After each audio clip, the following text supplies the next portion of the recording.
नमस्कार दोस्तों। आज मैं आपके लिए कृष्ण जन्म की कथा लेकर आई हूँ। जब जब धरती पर अत्याचार बढ़ा, अधर्म बढ़ा, तब तब धरती पर सत्य और धर्म की पुनर्स्थापना करने के लिए भगवान ने खुद अवतार लिया है। भगवान का अवतार जगत की रक्षा, दुष्टों का संहार करने के लिए होता है। धर्म की पुनर्स्थापना करना, यही भगवान के अवतार का मुख्य उद्देश्य होता है। धरती माँ बड़ी दुखी थी। दानवों ने उत्पात मचा रखा था। धरती माँ से ये देखा नहीं जा रहा था। तब धरती माँ ने गौ माता का रूप लेकर ब्रह्मदेव जी के पास चली गई। परंतु ब्रह्मदेव जी ने कहा, तुम्हारे इस समस्या का हल मेरे पास नहीं है। तब ब्रह्मदेव जी, धरती माँ और सभी देवता मिलकर क्षीर सागर में भगवान विष्णु के पास चले गए। भगवान विष्णु ने उन सभी को एक साथ आने का कारण पूछा। तब धरती माँ ने श्री हरि से कहा, हे प्रभु, आप तो स्वयं जानते हैं, दानवों ने मेरे यहाँ बड़ा उत्पात मचा रखा है। सभी ऋषि मुनि त्रस्त हो गए हैं। यहाँ सब देवता भी दानवों की डर से भयभीत हो गए हैं। आप बड़े दयालु हैं। आप ही इस समस्या का निवारण कर सकते हैं। तब परम दयालु भगवान विष्णु ने धरती माँ से कहा, हे वसुंधरा, तुम निश्चिंत रहो। जल्द ही मैं पृथ्वी पर अवतार लेने वाला हूँ। यहाँ मथुरा में बड़ी आनंद का वातावरण था। मथुरा का राजा कंस की लाडली बहन देवकी का विवाह था। राजा कंस अपनी बहन की बारात में खुद उनकी रथ पर सारथी बनकर बैठा था। बड़ी आनंद और धूमधाम के साथ बारात चल रही थी। इतने में जोर से बिजलियां चमकने लगी और आकाशवाणी हुई, अरे मूर्ख, जिस बहन की बारात में तू सारथी बनकर बैठा है, उसी बहन का 8वां पुत्र तुझे मार डालेगा। आकाशवाणी सुनकर कंस भयभीत हुआ।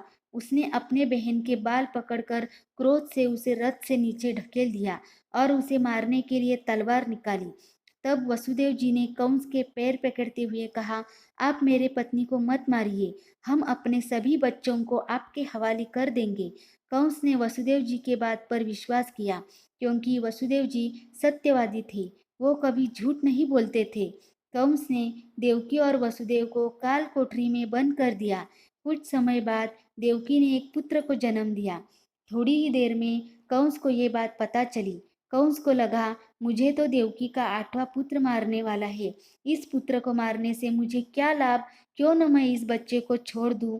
तब वहां महर्षि नारद प्रकट हुए और बोले, राजन, तुम्हें देवकी का 8वां पुत्र मारने वाला है, किंतु पीछे से गिना जाए तो यही पुत्र 8वां हो सकता है।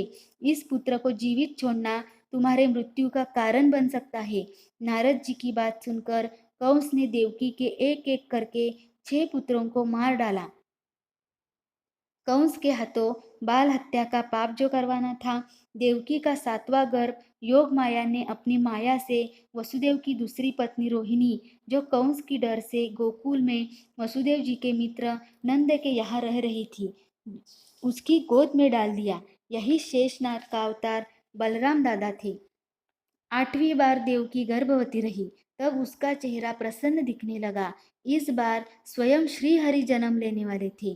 पूरे दिन हो जाने के बाद श्रावण मास की पूर्णिमा पर अष्टमी के दिन बुधवार को रात 12 बजे भगवान विष्णु अपने चतुर्भुज रूप में प्रकट हुए।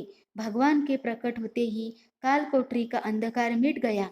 देवकी और वसुदेव शंख चक्र गदा पद्मधारी चतुर्भुज भगवान के दर्शन करके धन्य धन्य हो गए।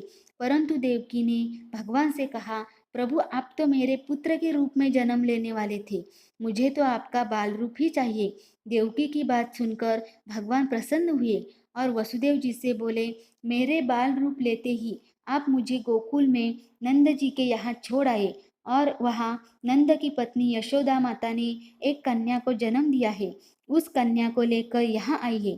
इतना कहकर प्रभु ने बाल रूप लिया और वे माता देवकी के गोद में खेलने लगे। देवकी माता प्रभु का बाल रूप पाकर धन्य हो गई। सब बंधन टूट गए। जब साक्षात भगवान ही जिनके गोद में खेल रहे हो, उन माता पिता को बंधन ही कैसा।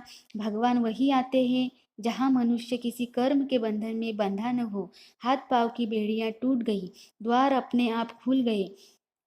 सब द्वारपाल निद्रिस्त हो गए। पिता वसुदेव ने एक सूप में बच्चे को रखकर उसे गोकुल छोड़ने निकले। जोर की बारिश हो रही थी, जोर जोर से बिजलियां चमक रही थी। रास्ते में यमुना नदी थी, वो भगवान के दर्शन करने के लिए ऊपर ऊपर बढ़ रही थी। इसलिए वसुदेव जी का चलना मुश्किल हो रहा था। भगवान ने अपना पाँव का अंगूठा यमुना के जल से लगाकर यमुना नदी को दर्शन दिया, तो यमुना ने वसुदेव जी को जाने के लिए रास्ता दिया। वसुदेव जी गोकुल पहुंचकर बच्चे को अपने मित्र नंद के हाथ सौंपकर वहां यशोदा ने जो कन्या को जन्म दिया था उसे लेकर रातों रात मथुरा में आ गए। वो कन्या स्वयं आदि माया थी। माया को लाते ही सब बंधन फिर से आ गए। पहले जैसे द्वार बंद हो गए, हाथ पैर में पाँव में बेड़ियां आ गई। कंस को इस बार पुत्री होने का समाचार मिला। कन्या को मारने के लिए कंस ने उसे हाथ में पकड़ते ही वो कन्या हाथ से छूटकर आकाश में बिजली की तरह चमकती हुई चली गई और उस कन्या ने अष्टभुजाधारी देवी का रूप लिया। और वो देवी बोली, अरे मूर्ख, तू क्या मुझे मारेगा? तुझे मारने वाला तो इस पृथ्वी पर जन्म ले चुका है। यहाँ गोकुल में सुबह होते ही यशोदा ने एक पुत्र को जन्म दिया, ऐसा समाचार सारे गोकुल में फैल गया। सारे गोकुल में आनंद ही आनंद छा गया। इसी प्रकार हमारे प्यारे से नटखट कृष्ण कन्हैया का जन्म हुआ था। हम सब हर साल जन्माष्टमी के दिन रात 12 बजे कृष्ण जन्म का उत्सव मनाते हैं। कृष्ण जन्म की कथा कहने या सुनने से हमारे जन्म जन्मांतरी के पाप मिट जाते हैं। बोलो कृष्ण कन्हैया लाल की जय।